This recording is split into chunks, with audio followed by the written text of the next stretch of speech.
that it had just the right amount of salt, pepper, butter, this cake would not have been.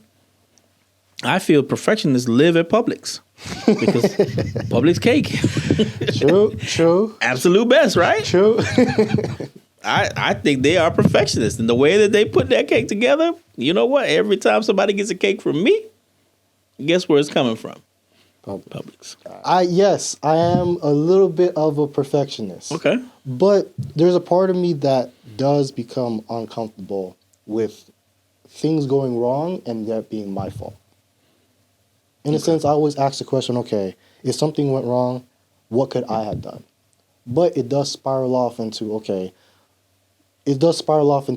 a bit of anxiety, I've heard.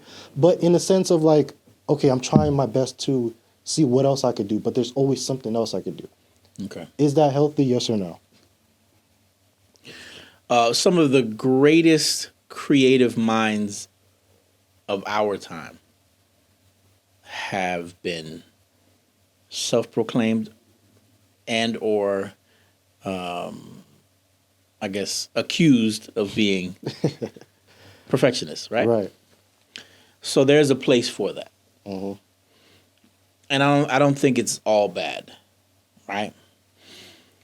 Perfectionists in what they're doing is wonderful. I think where a perfectionist has an issue is when they interact with someone who isn't. You get me? To a degree, yeah. So, let's say, for example, you're a perfectionist. I'm sort of winging it, right? And I'm working with you on a set, and you want to make sure that everything is on point, right? And I'm just like, it's okay. Mm-hmm. It's not the big time. Right. They don't necessarily, Right. it doesn't mean all of that to me. Mm-hmm. That's where the interaction is going to be a problem. I Because you're see. going to be like, yo, you don't care enough about this. Right. Eventually, if I continue to act in the way that I'm acting, you and I will part ways. You will find someone that is into or has bought into your professionalism, because that's ultimately what it is. It's Your professionalism. level of professionalism, right? And then you will flourish in the way that you're going, right? I think people feel like, people are quick to put a negative spin on a lot of things, Right. right? And I'll ask you this question. Do you want your surgeon to not be a perfectionist? So, yeah. If they're working on your heart, Yeah. you want that person to be a perfectionist, right? Yes. Right. In that case, it's not wrong, is it? Mm-hmm. So, to answer your question more directly, being a perfectionist only matters in interaction. Because if you are not interacting as much as other people, then your perfectionism or being a perfectionist, it just turns out to be genius. They're going to be like, yo, Vlad is a genius. It becomes that because they can see you paint a picture.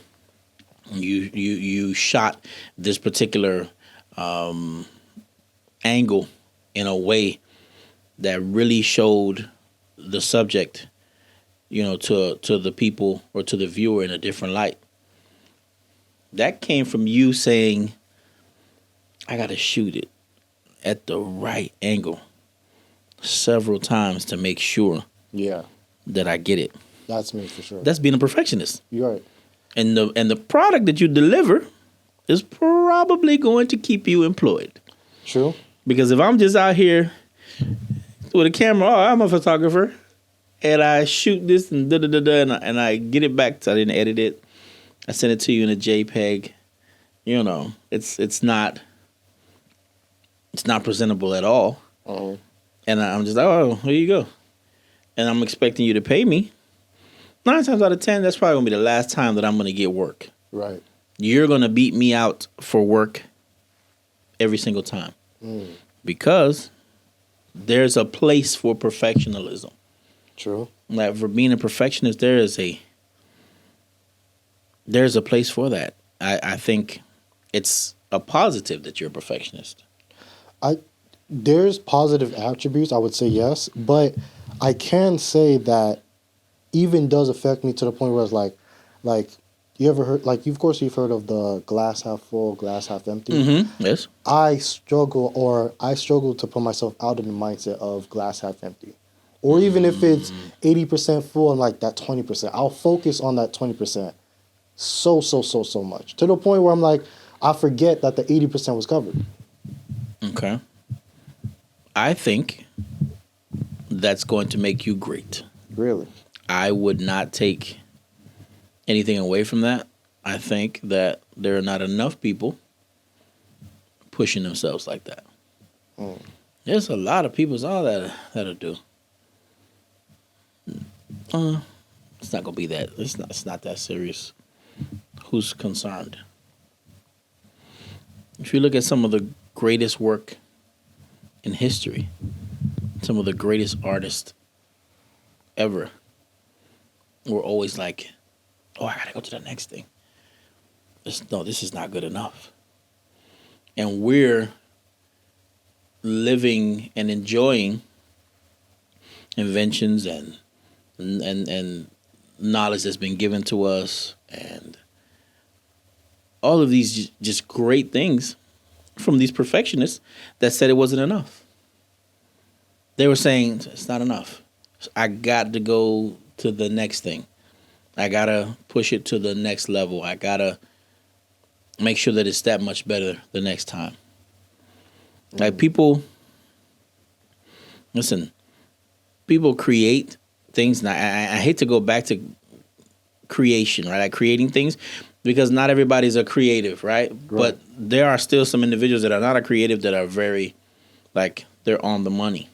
Like when you go to a hotel, right? You hope a perfectionist makes your bed, because that presentation is going to be everything. Right. When you go in there, that wow factor. You know what? I'm coming back to this hotel because a perfectionist fixed my bed. True. Fluffed my pillow. Right? I'm going back to his restaurant. You know why? Because a perfectionist made sure that it had just the right amount of salt, pepper, butter. This cake would not have been... I feel perfectionists live at Publix because Publix cake. True. Absolute best, right? True. I think they are perfectionists. And the way that they put that cake together, you know what? Every time somebody gets a cake from me, guess where it's coming from?